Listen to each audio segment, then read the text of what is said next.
All right, we are back with episode 2. You are tuned in to the Rap and Reason podcast. I am one of your hosts, Dr. Jeremy McCool. And I am Earl Hopkins. We back at it again, man. We're back. I'm excited, man. Like, the support that we had the first episode is crazy. So I want to thank y'all for showing so much love to us, bro. Like, just those comments where it was like some of my old high school teachers were telling me, like, yo, y'all need to keep going. Like, this, y'all got something good going here. That's hard, man. You made it when your high school teachers reach out. I know. That's what I'm saying. Dr. Jones, bro, I appreciate you. But, that's big. That's big, man. And I've been getting a lot of love from it as well, man. Everybody from frat bros to different people in media spaces reaching out and saying, like, they like the chemistry of the show. They like the production. So, appreciate it, man. We're going to keep it going as long as we can. We got to. We have to, man. So every Wednesday is the day that we're giving ourselves to get these episodes out. Y'all hold us to it. If we miss a Wednesday, y'all get on us. Get on us, please, bro. Hold us accountable. They are our accountability partners, too. 100%. If y'all are like, y'all are slipping, we haven't heard from y'all in a while, let us know. And then also make sure that you all are following us on Instagram, TikTok, all of that, Rap and Reason. I believe that's the handle on all of them, right? Yeah, that's Rap and Reason on every social media platform, Instagram, TikTok, and subscribe, like our stuff, share it on YouTube as well. Exciting. We got some exciting things coming up, man. We really do, man. So we have a lot of music to cover, a lot of different topics we want to touch on, media related and music related. So we're looking forward to episode 2, man. We got to keep the motion going. 100%. We set the bar high for ourselves. We did, like the quality, everything, bro. So I couldn't pick a better partner to do this with, bro. From the book to the pod, like, we're going to keep it going. I appreciate it, bro. We rolling, man. And we Midwest kids on the East Coast, man. On the East Coast doing it, bro. You know how hard that is? Like, that's hard to do. It's very hard to do. And for everybody who does not know, I'm from Chicago. My brother here is from Ohio. You want to say what, Columbus, Ohio. Columbus, Ohio. Born and raised. Yes, sir. To be specific. So, man, it's crazy that we linked up in Philly. Literally, a year ago. Basically, bro, and we're building all these projects together. And to start the pot off, bro, like, speaking of, like, news we gotta, like, really tackle is Complex release its, like, list of media, like, power rankings. Basically, at the top of the list is DJ Academics, and they sprinkle some other folks in there, some streamers, some legendary, radio hosts and everything. What's your views on just, like, some of the legends like Sway Calloway, Elliott Wilson, those folks, like, being trickled in on this list but not taking, like, the prime top spots? I think that they're trying to show a changing of the guard, if you will. And I think that I understand embracing the youth. One thing I've always said within music, media, I think that it's important for the older generations to definitely embrace the younger people who are putting in the work and growing their platforms, which I think is dope. So I think it's cool to see the younger people at the front of the line. The only problem I have is when you're talking about music personalities specifically who are voices of music, I just think that it's important to note, like, are these people just popular or do people really value their opinions on music? And I think that that's one thing that I think needs to come up a little bit more. Like, are these people where their following in the culture is actually stepping and saying, hey, we care about this person's views on hip-hop, or are they just popular because they're funny or because they're entertaining? Because I don't think that's the same. Like, I think people value Sway's opinion on hip-hop. Right. People value Angie Martinez's views on music and hip-hop. People don't just listen to them because they're entertaining. Exactly. So I think that that's a very different lane. Like, one person for sure, like, what's the cat's name who does a lot of the interviews? He's not Vlad, the other one. Adam 22. Like Adam 22. Like, I don't know anybody who goes to his platform for his opinions on music. Nobody should. So when I see him on there, I'm like, is he on there because he's interviewing rappers? So I think things like that just are interesting. But I like that they still have the legends on there. Right. And, like, for me, that was my biggest gripe. I even, like, put that in the comment when I first saw the Complex list. I was like, there's no reason Adam 22 should be on this list, bro. He doesn't represent hip-hop culture as a media personality and figure. Yeah, he'll, like, get the clicks. He'll get the salacious sound bites and post him on No Jumper and everything, but he has no authority on the culture. At one point, I used to go to No Jumper because they would he would interview some of my favorite underground rappers. You know what I mean? Like, especially the ones that were like really in the trenches when it came to that SoundCloud or cloud rap bubble. But at this point, bro, he shouldn't be on the list, and he shouldn't be higher than many of the people that were on it. And they listed him at 22, but still I felt as though, like, you can't jump certain people. You can't even be in the same conversations with the Sway, who's at number 18. Like, you know how much work Sway put in? Sway has been around since the 80s. And I just want to say, Sway is, me personally, my favorite media personality. So with that, I am definitely biased. So for me to see him at 18, I'm just like, how can Sway be at 18 on this list? Like, I get it because maybe he's not the most viral or the most, I don't know, the most visible at this point in time. But I think he's just so respected and has put in so much work that it's hard for me to even view him as 18. Which, like I said, number 18 out of all the media hip-hop personalities in the world is still a lot. I mean, but, yeah, man, I definitely think we just have to differentiate having a huge following and being respected as far as your views on music. And I think a big or the best example of that is Kai Cenat. Like, I'm a fan of Kai. Like, I really am. Like, am I tuned in to every stream? No. Like, I'm not doing a 3-4 hour stream or a stream up until, like, the next day. I'm not doing that. But like, I respect the fact that he aligns himself with other voices that are, like, really deep into the culture. I can respect that. And he got the kids on lock, bro. Man, let me tell you, my little cousins who I've talked to, I knew that Kai Cenat was a problem when I found out that he was doing, like, I don't know how many days where he was streaming, but one of my, like, little cousins was watching him sleep, bro. It's different, bro. He's streaming, like, while he's sleeping. Like, he has thousands of people watching him sleep. I was just like, okay, this is a different type of, not to get too professory, but a parasocial relationship where you are connected to this person you don't know. And I was just like, yeah, it's different. So he definitely has the kids in a chokehold as far as entertainment. So. For sure. And how does it feel to see, because Joe Budden took the top spot in last year's. That's my favorite media personality when it comes to hip-hop. He really is. Like, it's the setup, it's the production, it's the flow of conversation. Even when they're swapping in and out hosts, it never loses traction. Like, for him to be at number 2 and DJ Academics to be at number 1, what's your thoughts on that, like, exchange or flip? I get it. I think especially because they used to host a show together, and I think that they're both still big voices when it comes to rap.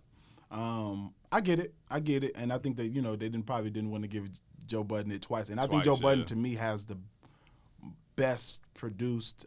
And we hope to, you know, one day be on that level. But he has the best produced music podcast, to me, of all time that I've heard at this point. As far as just the production, everything about how it's structured, I think is just, like, excellent.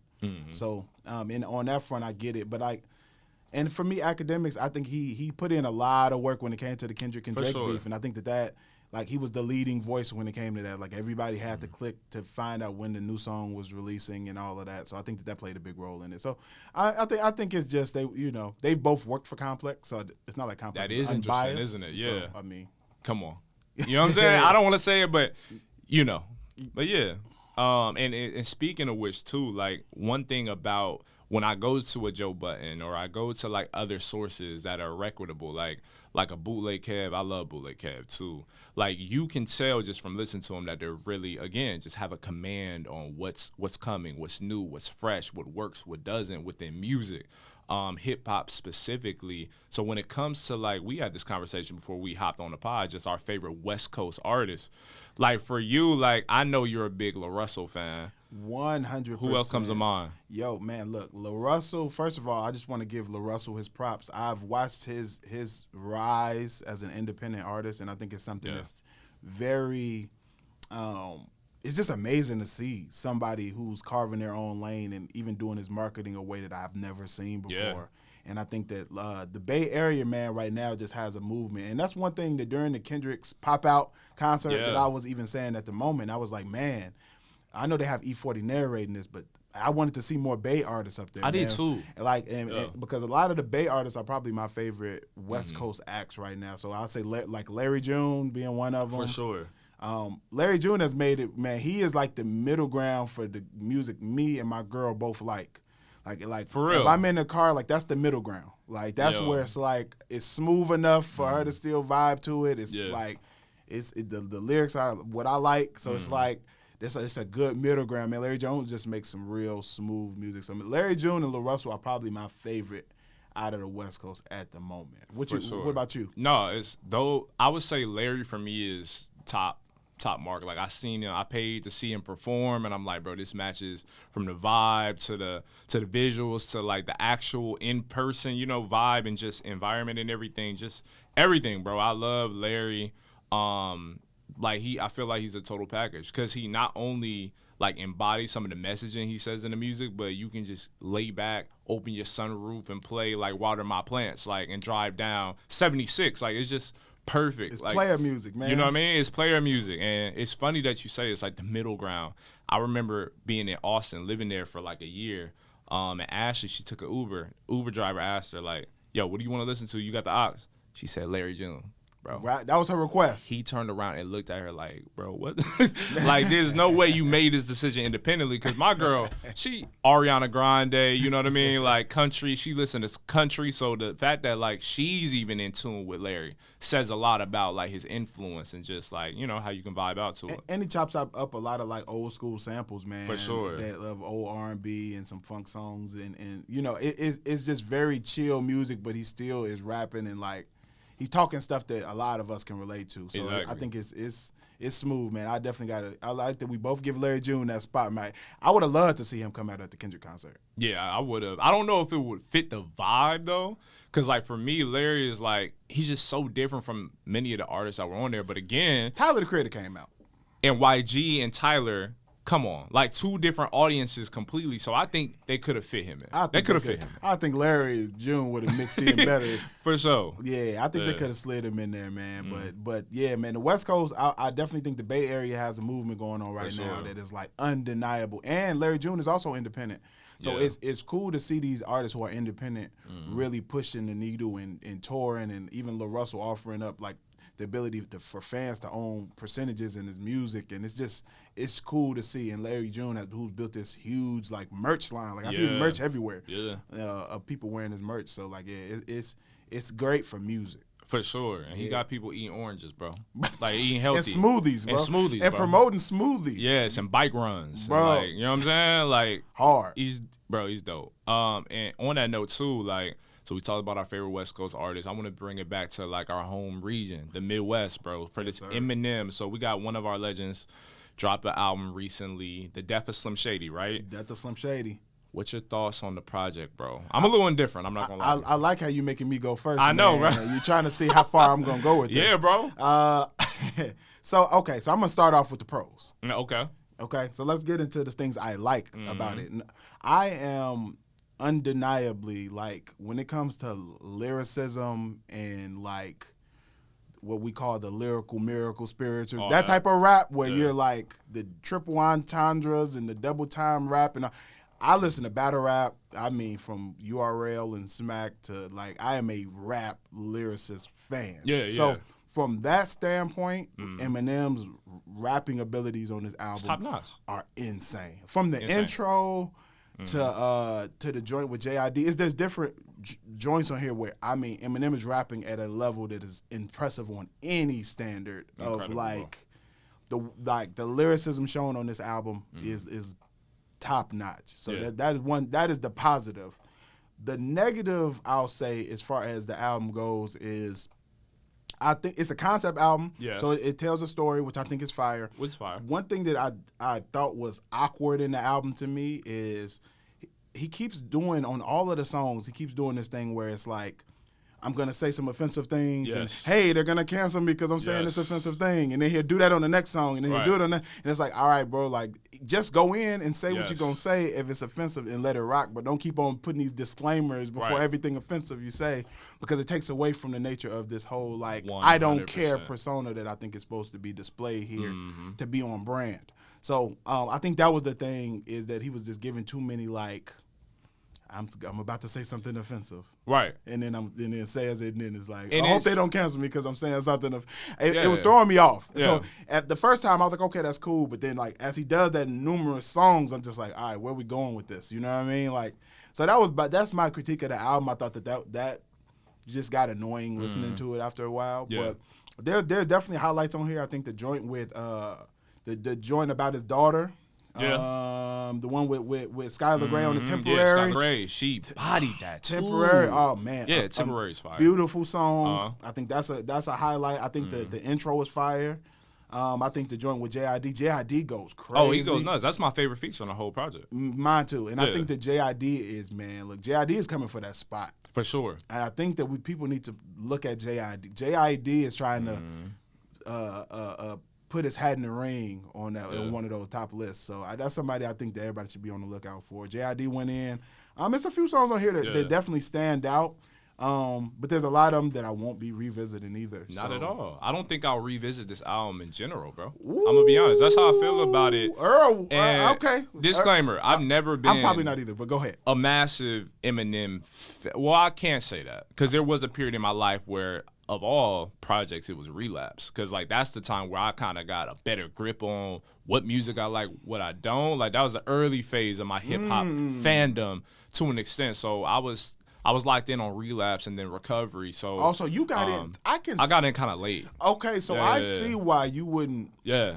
Take a liking to Eminem music if you got started there, because I hate to say it like that, but you got started on Eminem's worst music. Yeah, absolutely. So it was worse. You got started when he was doing the like goofy accents and like all of that. You feel me? But for me, I always have like had a high level of respect for Eminem because I got started Marshall Mathers LP, okay, Slim you got Shady LP, Encore, Prime, and he has some amazing songs and some stuff that I use in my classes. Like he had a song called Rock Bottom that I think is like one of the most amazing songs that talks about just being in just being poor, really. I mean, it's just a song about struggling that I think is just amazing. Like, Eminem has done some great work, so I've definitely always had a level of respect for his music. I definitely didn't like his later stuff. So that's why I said, I'm like, if you got started at Recovery and stuff, I understand why you were like, I don't like Eminem music that much, because that's definitely that was when the decline. For sure. And it took me time going back to Marshall Mathers LP, Slim Shady LP, Encore, Eminem Show. Like, I had to go back to that. And then I found, like, okay, this dude, he's built a name for a reason. Like, lyricism. Like, you know what I mean? He even does production on his own stuff. So he's just a different beast when it comes to this. So when people, like, have the conversation of whether or not Eminem is their GOAT, whether it's based on, whatever factors, right? Like, and I think he's pushed the line. And I think he's also pushed the line as far as where hip hop can go as far as subject matter. For sure. And some people, and he's even mentioned that, he's got away with a lot of stuff because he's white. He talks about it in white America. But I think that one of the things that he's done is he touches on topics that hip hop artists would never talk about. Like talking about the troubles he faced with his mom, you know what I mean, and her drug addiction, and talking about the issues he faced with his wife, and like he touched on things that you didn't necessarily hear a lot of rappers touch on prior. So I always will definitely pay homage in that way. But on this album, like I said, it was just, if you're gonna make an album that's like pushing the boundaries and saying all of the things that could get you canceled, just do it. Yeah. 100%. Yeah. Just do it and face whatever backlash comes with it. Don't give all these disclaimers. Just do it. That's just that's what I would want to see. And I think that we're also going to see a level of hypocrisy that comes on after this album, because is he going to get canceled like they tried to do to Baby? Are his tour dates going to be canceled because of this album? Or is he gonna lose any brand deals? Is he not going to be allowed to be on the Super Bowl talking I don't think so. I don't think so, because he's built his brand off of Salacious, and he's one of our hip hop's one of the first trolls, like if not the biggest. Like, so he's built his whole brand on that. And again, like, the reason why that's my biggest critique with the album is, like, he's trying to overdo it or overcompensate for the fact that he's just not that salacious anymore, because we have other voices. Everything he touched on is something Dave Chappelle touched on in one of his last specials. Like, it did what it did. The Baby did the same, like something similar. Not the same thing directly, but something similar. And it's like, we've already heard the worst that could be said in regards to certain topics, certain ones. And what Eminem added to it really didn't move the needle in that regard. Like, it wasn't. And on top of that, like, The middle portion of the album, I could do without, bro. Like, I can do with pretty much the middle portion of this album. I feel like there were certain moments, and I'll have this critique on another album we're going to review too. It felt a little bloated to me. Not that it was a waste, because I was locked in on the concept. I was fully invested. I just felt like there were so many misses that could have been stronger had he not tried to go down the troll lane. I feel like there was a missed opportunity on that front. I 100% agree with the fact that there were songs that I wish he didn't even do that on, because they were already amazing. He was already rapping so well that it didn't even really need that. Didn't need it. And I think that if he had sprinkled that in a little bit differently, I think that it would have been more impactful. So, like I said, I think the rapping is top notch on the album. Yeah. There's not that I'm going to critique about his lyricism on the album, but I don't think that it was executed the best as far 100%. as him speaking on any of those issues. I do like the Candace Owen caught a couple strays. I do like that. I did like that. I feel like more rappers should do that. Yeah. I leaned over and showed my girl. I said, "Hey, look, listen to this part." You know what I mean? I was like, "All right, good." That I appreciate it. I did appreciate it. You know, there's moments in here where I was like, Yeah, like, get a few jabs. Like, that person may deserve it. You know what I'm saying? Yeah. But there was other parts where I was like, "All right, this kind of corny." Right. So and to say that about Eminem, who we herald as a legend, like, to say it's pretty corny as a 51-year-old man. What are you doing right now? You know what I'm saying? Why are you going this direction with it? Because, and that was actually my next question to you, is like, when it comes to like the death of Slim Shady, you know what I mean? He's harking back to like some of the old, you know, even like some of the skits that he had, or like interlude type moments. It's harking back to like his original albums and everything. This, from the sound to the topics and everything, right? I feel like Eminem has definitely evolved, and he deserves to be placed among one of the greats in many people's. Like, I would never argue with that. Is he one of my favorite artists? No. But I can't argue that. But do you feel like he's hit like kind of a decline that's like you can't really come back from that? Or do you feel like it is just what it is? No, it's still Eminem. I'm not. He always can still. Eminem is, like I said, is he in my top 5 personally? No, just based on like my interests and the type of music I like listening to, but he's definitely amongst the greats. So I don't think that he always can come back. And I think that this Death of Slim Shady theme of like the death of this outlandish, goofy, you know, the rapper who says whatever, that persona that he's built for himself. Yeah. I think that this next album is gonna be the one. And look, I can't prove this. Yeah. This is my own little hypothesis, if you will. I think his next one is going to be maybe his deep or conceptual, his 444 type album, because I think that's what I would guess. If you're doing the Death of Slim Shady, okay, I'm not doing this goofy character stuff anymore that a certain portion of my audience grew to love. I'm guessing that the next album is gonna be more serious. And I hope so. The intrusive thought rap is like, it's cool for the moment. It was cool at the start of your career when it was kind of like nuanced, but now it just seemed a little almost like a gimmick. And I get it. He's combating like some of those old ways, that old fandom, or maybe day one fandom that he had that he's building, obtained over time. But again, I hope his next project is a little bit more, it peels back some more layers, because he's somebody that's always been vulnerable in his music. And even on this project, from Temporary to the last song on it with Jelly Roll, like, that was my favorite thing when he was talking about his daughters. Yes. And everything else. So to see more of that, that's what I, as like someone who was once a large fan of Eminem, that's what I want to see more of. Yes, absolutely. And I think that he does. I think that is definitely the standout. I was hoping that when I saw Guilty Conscience 2, I was really excited, and it did not do. It didn't land what I thought it would do. Yeah. Because the Guilty Conscience, Eminem song Guilty Conscience with Dr. Dre, and the fact that Dre's not on it, I just didn't. I know, what are we that doing felt wrong. It just didn't feel right. But with Dr. Dre and Eminem Guilty Conscience, as like vulgar and crazy as that song was, like it was like well done as far as like storytelling and like them going back and forth with the story. Right. I liked it a lot more than him doing like both Slim Shady versus Eminem, or him doing both voices. I didn't like as much. So like I said, there are definitely highlights on the album. I think that there are some that are good. I don't know what setting you play this album in. I don't know, yo.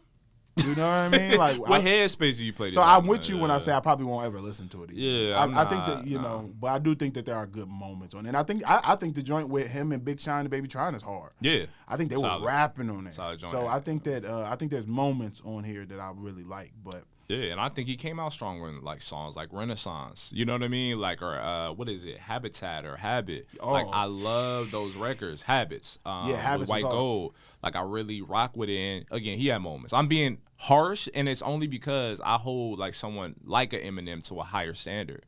So, and because they marketed this album so heavily, they marketed it's like the heck out of this album. They bro. really put in Pushing. They put in a marketing budget on this. Yeah. One. So we all had high expectations. But like I said, what was Rolling Stone? What was Rolling Stone's review of it? So 2 out of 5 stars.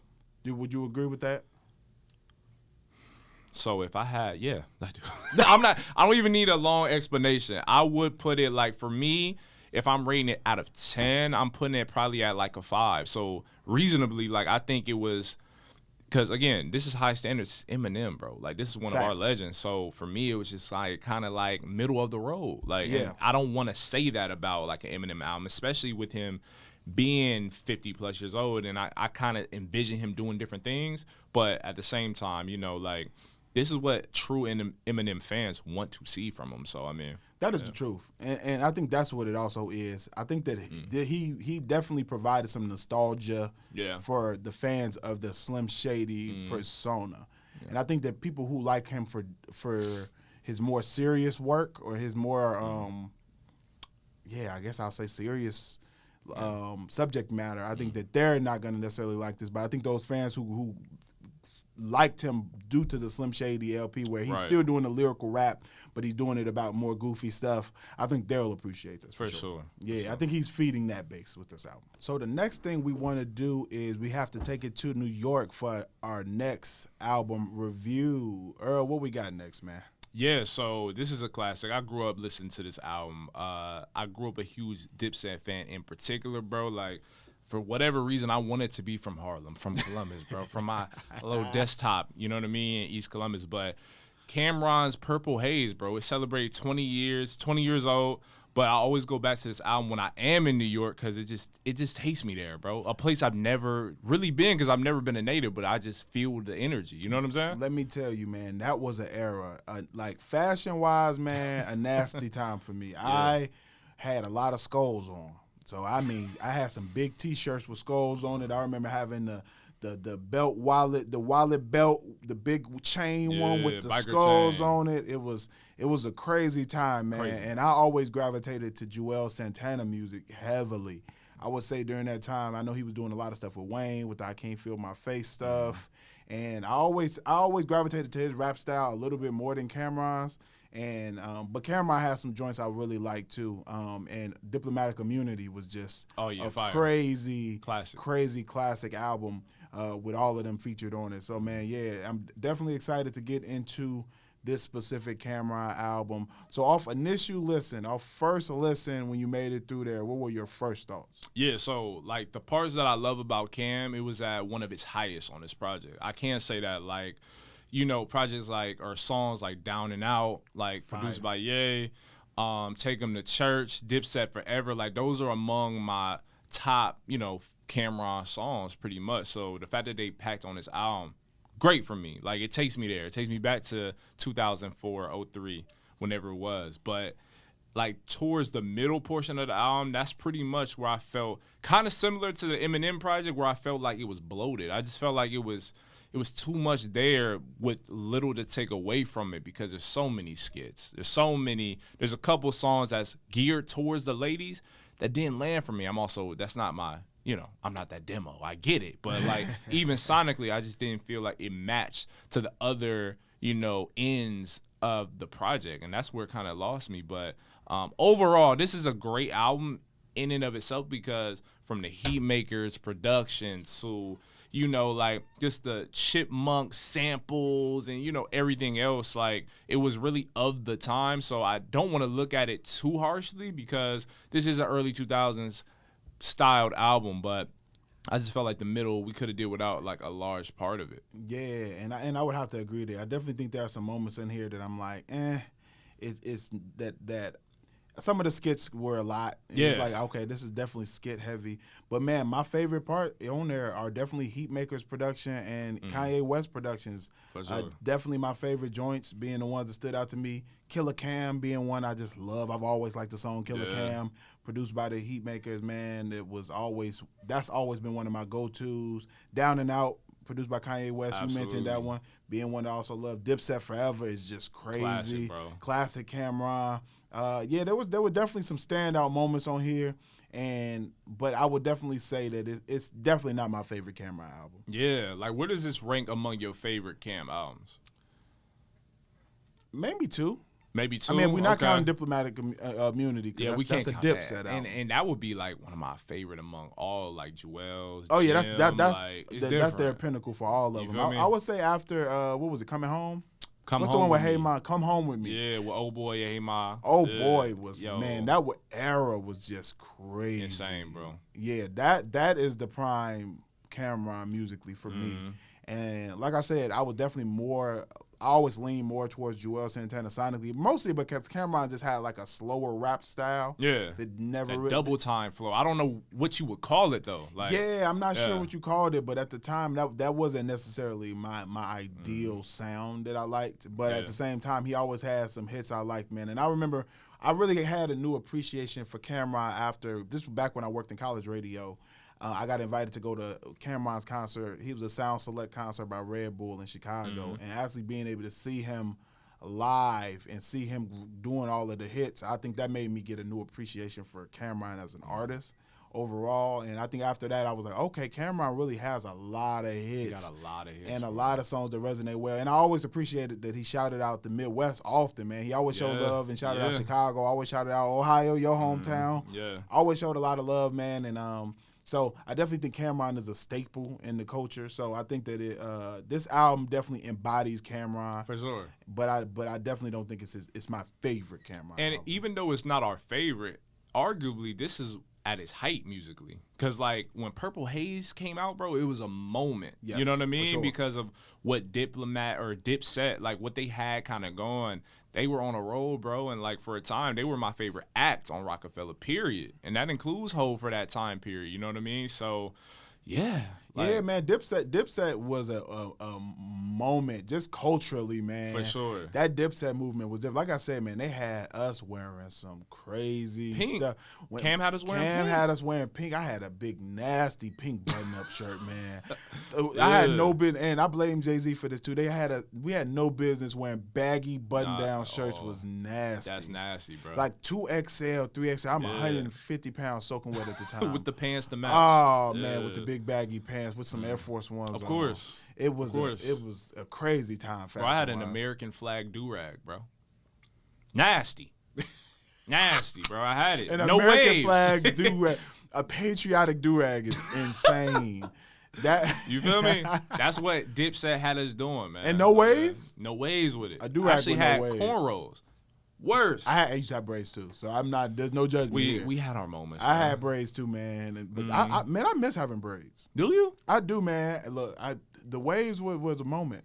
Of course. It was. The waves were a moment, but braids, man, just not like just getting your hair braided. It's different. I had braids in college. All through, wait, so from... But I didn't come out, I had hair all the way through. Anybody listening who knew me in college, they know. I had hair all the way up to almost senior year to junior. Like, I grew it out from when I got to college to, like, junior, senior year, man. I had hair the whole way. I didn't cut it to about, I see flashbacks, and, like, I show Ash, I'm like, yo, do you know Jeremy had hair? She's like, who is that? Like, she thought it was a Latino dude. Like, I swear. I was like, nah, that's Jeremy. Like, she was like, no way. So, yeah, bro. Like, during that period, like, we all had hair. We had braids. Like Mario's, what was it? Braid my hair, bro? Like, braid my hair. Come on. We was braid my hair. You know who it was too, man? And I'm gonna say this. This is my take for today that has absolutely nothing to do with Dipset. My take today is I don't like the way that the new generation disrespects Lil Bow Wow. I don't like that either, bro. Because I don't know if you missed the Bow Wow wave. I know you're a couple years I was younger. there. He's from Columbus. Oh, he's from Columbus. He's from your hometown. Yes, literally. Bro. No respect in my hometown. They don't acknowledge it for real at all. Bro, that's you know? All the kids wanted to be Lil Bow Wow, bro. They did, like, bro. our whole generation as little kids was like, yo, there's a little kid Yeah. Like a little hood kid who looks like us, who like cool, who rapping and like rapping well, Yeah. and my first concert was a Lil Bow Wow concert in Your Chicago. first concert. My mom took me and one of my little cousins to a Lil Bow Wow concert. That was my first live show. That's insane, bro. Was a Lil Bow Wow. And it was lit. Like, that's why now when I hear people just like talking about Bow Wow like he corny, I'm like, bro, he was like 6 selling out like stadium. Like, bro, what do we like? Theaters, not stadiums, but theaters. Like nice size theaters, bro. A superstar as a kid. You feel me? Yeah. Bro, I kid you not, at that concert, I watched adult women screaming and passing out to Lil Bow Wow. Insane. Which is kind of crazy not thinking. Can't saying get it you out out loud. my system is still a bop. And he had hits as an adult and as kids. And as a kid, like, bro. why do people not talk about Bow Wow? Like, I don't like the way that people. Maybe it's because he was a kid star. I think so. But Bow Wow had hits as an adult and like Let Me Hold You Down. Like, come on. Still, like, he got classics, for sure. So this a random take in Rap and Reason. Like, I didn't think it was needed. It was I didn't think we was gonna go in a Bow Wow tangent. But we got to talk about it, man. We got to, because he doesn't get his just due. Yeah, you know man. Shout out to Lil Bow Wow, man. Absolutely. Well, Bow Wow, Shad Moss, whatever, like whichever moniker you want, like you got it. You held it down, man. And he was in Death Row. Snoop co-signed the man. What can you get more than that? And he was with DeBrad and you know what I mean, out of Chicago. About come on, like Jermaine Dupri, like yo, shout out Bow Wow, man. We not and I don't like that, especially my generation. The kids I understand because they weren't around. Right. But when I hear my generation disrespect Bow Wow, knowing y'all were listening to Lil Bow Wow, knock it off. Come on. Our generation know. We know better. We should know better. Now the younger generation, the Gens, like the young Gen Zs and the Gen Alpha, they wasn't around. Yeah. So they only know Bow Wow from Love and Hip Hop. Yeah, reality star Bow. But he's the reason. I think this only came up because we were talking about braids. And he was one of the reasons why we had braids too. Bow Wow him and Romeo. They had braids. Yeah. They had us out there Harlem shaking when we wasn't from Harlem. Like right. We had us Crip walking. Ain't no Crips in Chicago, but we were still doing it. And it was a moment, man. Yeah. So I just want to, shout out to Bow Wow. Yo. All right, the end of my tangent. No, I love it. Bow Wow deserves more respect. We agree on that. All right, cool, man. Absolutely, yeah. Shout out. I did not know he was from Columbus. Bro, born in Columbus, bro. He even referenced it in one 106 in Park interview. He's like, yo, somebody asked him, where would you be if you weren't here? He'd be like, oh, I'll probably be working at a Big Bear on East Main Street in East Livingston. Bro, those don't intersect. So clearly he didn't spend much time in Columbus, but I thought he was from Atlanta. Bro, I think he was like basically raised in Atlanta. I could be wrong on that front, but he was definitely born in Columbus, but he deserves his just due. Yeah, man. Let me ask you too, like, so what albums, what projects are you looking forward to? Because it's about midpoint of the summer, you know what I'm saying? But anybody you looking forward to? Man, one person who I think is up next, and when I say up next, I think he's going to, in the future, end up being one of those guys for the new generation, and that is JID. Okay.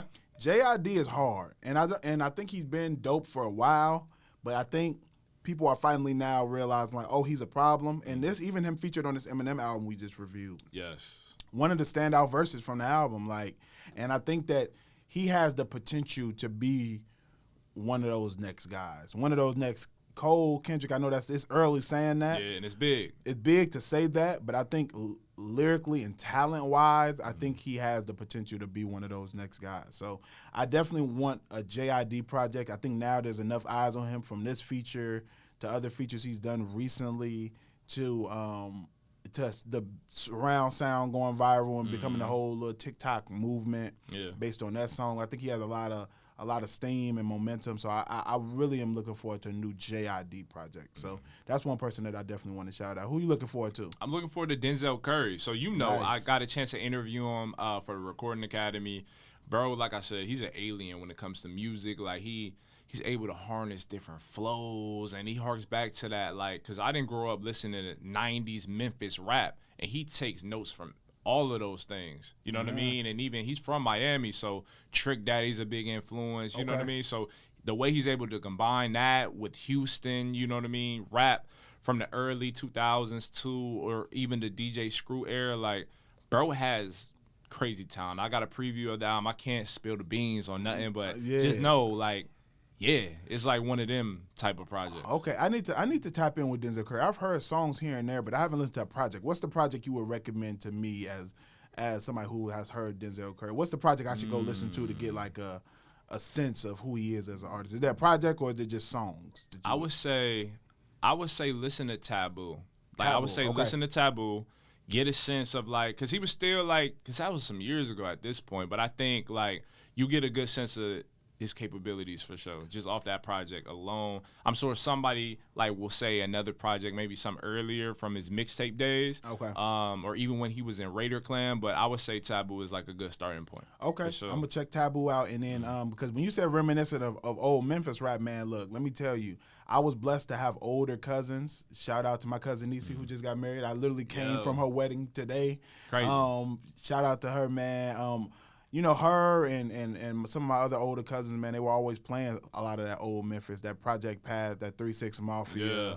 So all of that, man, you know, you talk about some hard music, and I always say like Glorilla is trying to like embody that sound, which I appreciate. I think that they had a moment, man, and I think that it's good to see other people kind of carrying that mantle and that sound, because it really has impacted the sound of music across the board.